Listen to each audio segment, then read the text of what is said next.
I'm Katie Jones. And I'm Tyler Jones, and we've been married now for 5 years.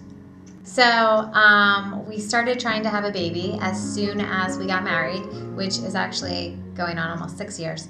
And we ended up doing in vitro. I had 3 miscarriages. We did in vitro 4 times. So we decided we were going to try adoption. And that was 2 years ago. And we were given 3 children. The twins were 5 weeks old when we got them, 2 little girls. And their older brother was 15 months.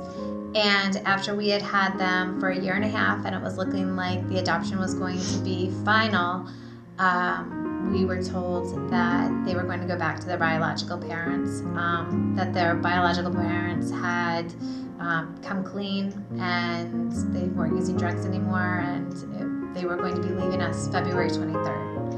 Anybody who said, and I even said this to our caseworker, I'm like, you have to tell me what I can do because I can't just sit here. Like, I have to be able to do something. And she's like, there's nothing you can do. So I needed to find something that I could do. And so I researched prayer because that it said that it worked. So then I was going to pray if that's what it was going to take for us to be able to keep the kids. So we were really, really distraught. And I had a good friend, Janine, who invited us to come to church. We didn't go to church before that. I went until I was 18, and then that was it. I was done with church. So 18 was almost 30 years ago. And after that, I think the both of us maybe had gone to Easter and Christmas services, but really not here and there. So when we came, we were coming with an open mind, and we really wanted to hear something that was powerful to us, something that was going to maybe renew our faith. So when we came, I remember getting out of the car and just asking Janine, is this service going to be Christmas related? We really wanted something kind of powerful and meaningful to us. And she said, I really don't know. It was December 20th, so we just assumed that it was going to be. When we walked in and then we sat down, the sermon happened to be surprise, surprise, surprise. We're sitting there, we're listening to the sermon, and multiple times Pastor Randy is talking about the surprises in our life and the surprises in other people's lives, where we just fully expect that we're going to find the person that we love, we're going to have children, we're going to raise a family. All those things are just going to happen because that's our plan. And then he talks about major deviations in the plans in our lives, and what we thought was best for us might not be ultimately what God's plan is for us. He ultimately quoted scripture from Jeremiah that said, I know my plans for you, and those are plans for good, not for evil, plans for hope, plans for a future.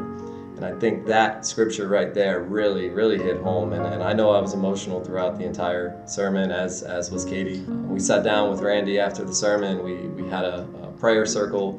He prayed for us and ultimately asked God that he would maintain these children in our lives that looked like they were going to be leaving. I think that it was just the pure emotion of hearing the things that almost like we wanted to hear upon coming to church.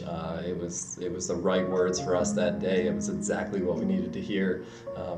That scripture taken out of its context, but it was exactly what we needed to hear, those words. I know my plans for you, and they are good. Plans for hope and for a future, and that was exactly what we wanted to hear. Kind of gave us a feeling of peace. Well, that's what I was going to say, because right? I didn't cry after that. Like, we were still losing the kids, but I wasn't crying every day anymore. Like, I would cry I teach school. I would cry in the middle of my classroom. I would cry at the grocery store. Like, I was just crying all the time. And after that Sunday, it wasn't like that anymore. The court hearing was February 23rd, and almost exactly 2 months after the sermon. So December 20th was the sermon. February 23rd was almost a guarantee. At that point, we knew that the kids were going to be going back. It was almost 100% guarantee. But during that 2-month time, it was a lot of prayer. It was continuing to come back here to the church and just allowing ourselves to let God's plan take place, and through that time, little by little, the biological parents were having a misstep after a misstep and setback after setback through that short period of time, those 2 months, and ultimately they relapsed. Yeah. They relapsed in the end of January. And so the hearing was on February 23rd. Janine Bayshore, she said she put together a prayer army for us.